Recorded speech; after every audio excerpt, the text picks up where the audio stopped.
Have you seen the movie Inception? Well, if you haven't, take a look at these pancakes, because if you love double stuffed cookie, we're kind of going crazy with the cookie and cream and cookie and cream and cookie and cream kind of layering. So if you like cookie and cream, you're gonna love these double stuffed pancakes. And yes, the cookies will be Oreos, and I would honestly have double stuffed cookie instead of double stuffed cream, because my favorite part about an Oreo is not the cream, it is the cookie. It's weird. Do you feel that too? Well, let me know down below. This is a great treat for any weekend, for your family, for yourself. All the ingredients are linked below, but you can take a quick look at it right here. Let's start cooking.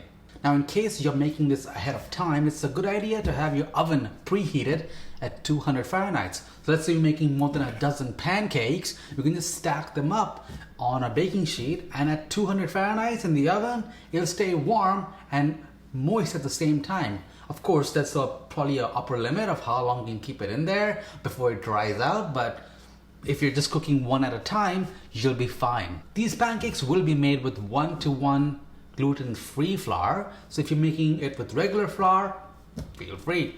Substitute it 1-to-1, it's perfect. So I've added in the flour in this bowl with the baking powder, and I've just mixed it all up. And then in this other bowl, I'll have my wet ingredients. So my milk, the egg, the powdered sugar, which I know is not wet, but it's put in with the wet ingredients because it needs to be kind of dissolved in the liquid. I also have the vanilla extract and butter that I have molten.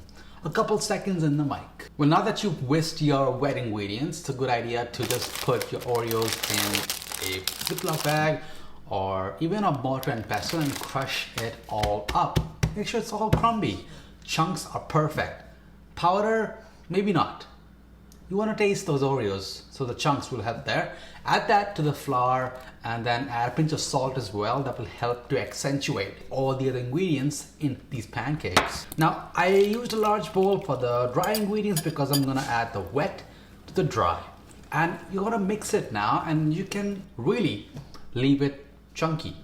Just make sure that you don't have any dry spots of flour or any unmixed flour, but you don't have to really whisk it too hard to get all the lumps worked out. Those lumps are actually going to be really helpful in the final consistency of the pancakes. And since we added the butter into the actual batter, you don't need any more butter to actually cook the pancakes. And in case you have a gas stove, which I do not, I have electric, but for gas, if you have a large griddle, just make all the pancakes, or as many as you can, I guess, at once. It's going to be perfect. And you can see that just letting the batter sit for about 10-15 minutes while that pan was gently preheating has really made it kind of almost ferment the way that it's looking, and that's going to help give us a beautiful thickness and texture into those pancakes. So I'm going to use 2 pans instead, and once that pan is hot and not smoking hot,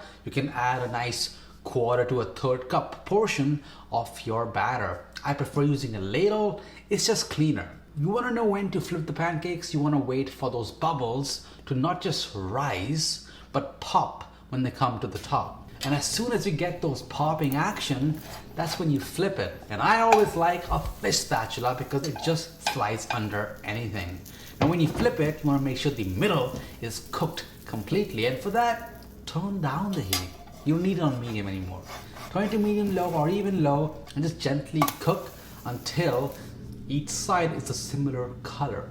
And before the next pancake, you turn the heat back up, and so on and so forth.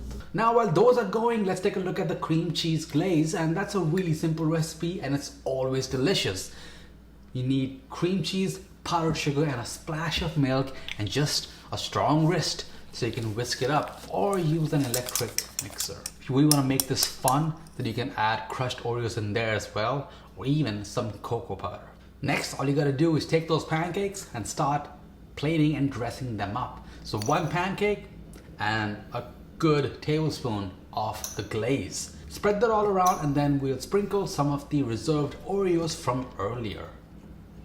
And repeat the same until you get to the top, until you have a tower of epicness, of double stuff goodness, something that you can really do and have fun with with your family over the weekend. Have some fun with it. For me, it was fun to really revamp and revisit and make a video of this old pancake recipe that I had on my website.